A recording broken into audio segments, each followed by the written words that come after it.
Hello everyone out there, this is Zukumani here, and this is Foul Cascades. Now, this instance is found up in the northern reaches of the Scarlet Gorge. It is about a level 30 instance, so if you're going to travel out this way, be sure you hit about level 30. Our group composition was a level 32 warrior tank, a level 35 rogue, a level 30 cleric who was healing, a level 32 mage who was DPSing, and then myself, a level 30 mage, a Chloromancer warlock, and Dominator spec. My role in this fight, or in this entire instance, sorry, is basically off heals, and that's sort of how we did it. The tank, we didn't really go about CCing, just because the tank really didn't want to. He felt confident enough, and we felt confident enough in our healing capabilities to be able to sort of keep him up.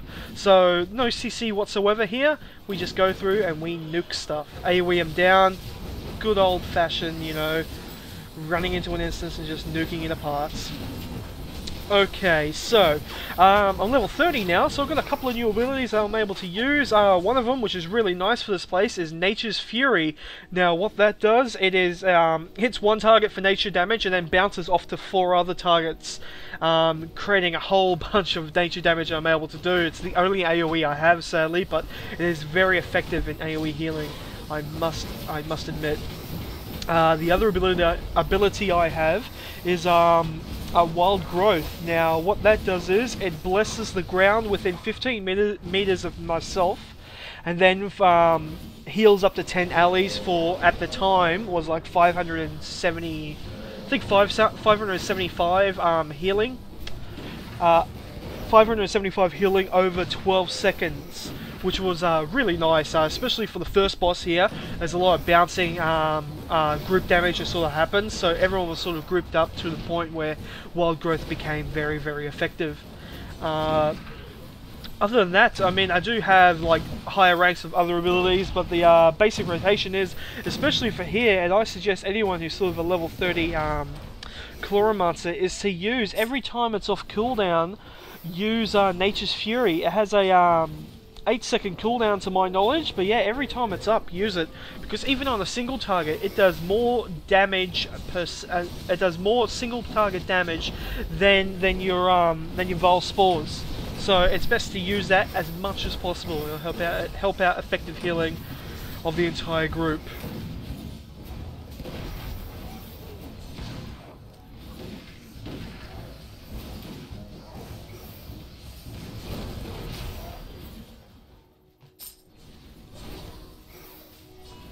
Now, never run this place before. This was the first time going in here.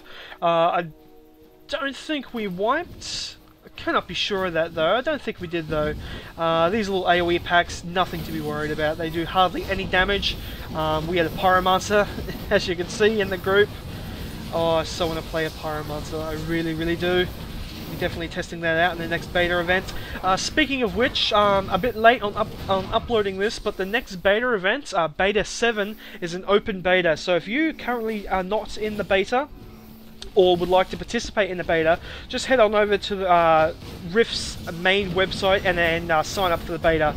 You'll get a little email saying that you've been accepted for the open beta, and then you'll be able to download the client and jump on there and have some fun like we are.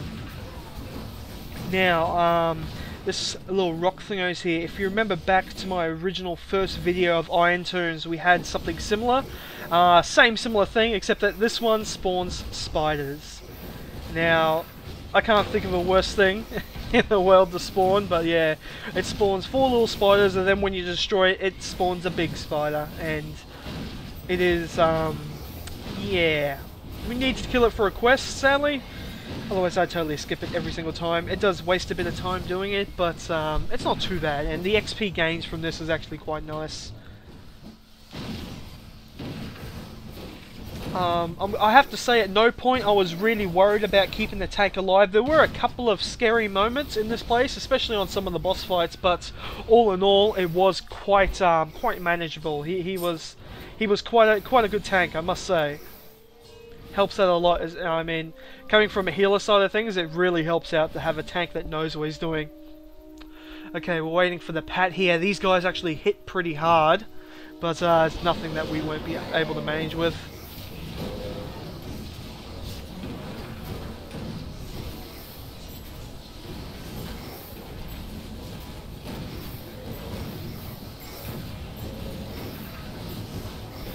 Alrighty, Dragon's dead. Gonna focus down the other two guys.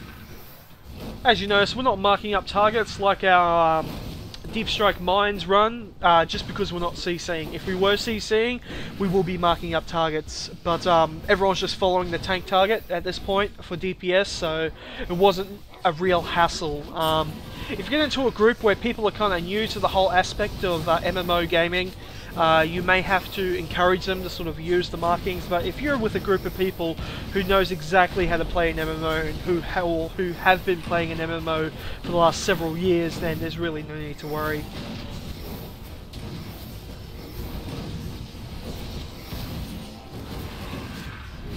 I love those opportunity procs. Now, opportunity is a spec in the Warlock tree. How that works is it's basically you have a chance on spell cast to make your next spell cast instant cast. Now, it is really, really nice, I must say. Helps out so much.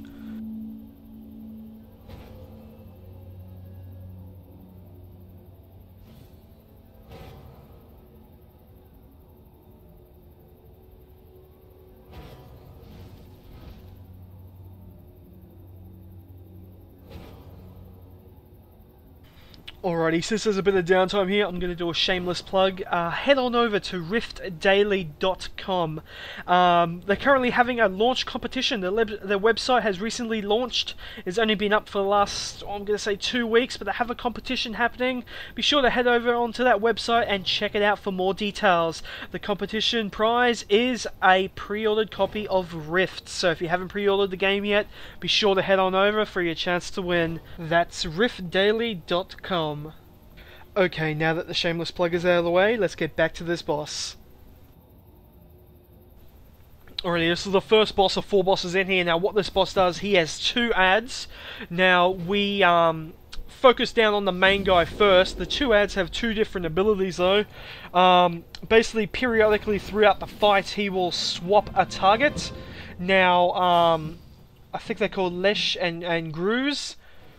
Believe that's what they're called. Okay, so what happens here is now Lesh is the easiest of these 3 fights here. Now she has an ability called Staggering Blitz, which hits people at range, you know, so everyone needs to sort of stack up near her. As you can see, we don't really do that though. We're all spread out like nobody's business, so we really should be stacking up here. But there was nothing to really sort of concern ourselves about. I mean, the damage that everyone was taking was a bit high, but we were able to manage it quite well. Now, as you can see, it bounces around, continually bounces around. Everyone needs to stack up. Simple thing, but as you can see, our healings are quite sufficient to be able to keep everyone alive.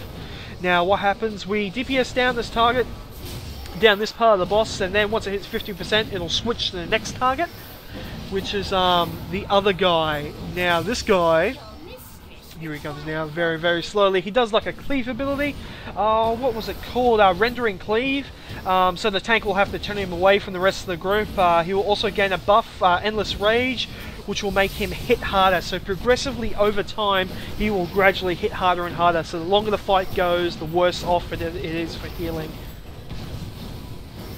Okay, so once that target hits 50%, and once all the targets hit 50%, actually, they all pop out. As you can see, they all start attacking at once. Now, we focus down, I'm going to say Lesh. We killed her first, just because she was the most annoying.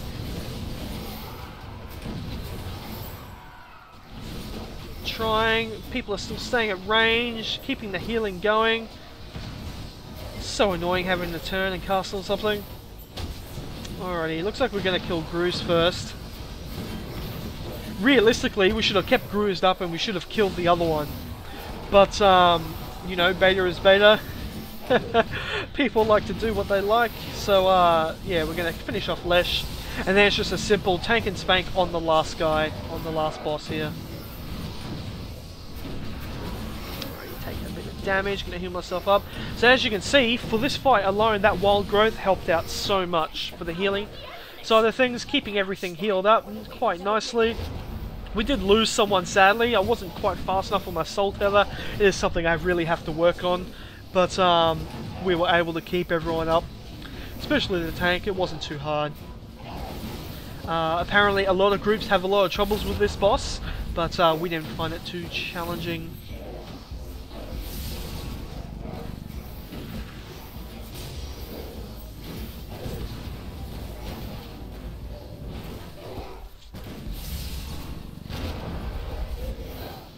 I'm gonna say the look of this boss just looks so awesome. It's like a very cloak and dagger type thing. Looks like a you know, it looks like death basically. And there's black robes walking about. And there you go, all dead. Wasn't too hard at all. Gonna quickly res up our fallen comrade here. Interference, mortals. There's so many different classes that can res now. It's not funny. Okay, so that is the first boss in here. Now we're going to quickly do loot here, see what dropped.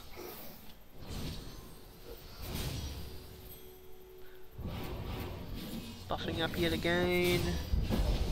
Making sure to keep synthesis on the tank at all times. Alrighty, so I'm going to pass on that. It wasn't too great. Now, this is also a part of the quest line in here. After every boss that you kill, the first 3 bosses, sorry, out of the 4 bosses that are in here, you activate this little tome and then another guy pops out that you have to kill for a quest item. Now, that fire graphic, it looks so awesome. I do like it, I really do. Now, these guys actually hit surprisingly hard, so please be aware of this. Yeah, their damage is actually quite severe, so just keep an eye on it. Just make sure you keep your AoE healing quite nice. No one should be taking it besides the tank, but just make sure synthesis is up on him. Get your rotation down. Make sure to use your Nature's Fury whenever it's off cooldown. Trust me, it does a lot of damage and a lot of healing, and is a lot better single target than Valspores. So every 8 seconds, you should be using it. Alrighty, looted the quest item. Gonna head across the bridge and head down to where the next boss is.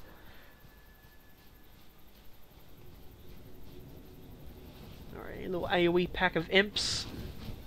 Quickly nuke him down. Nature's Fury. See how it bounces targets there? Quite nice.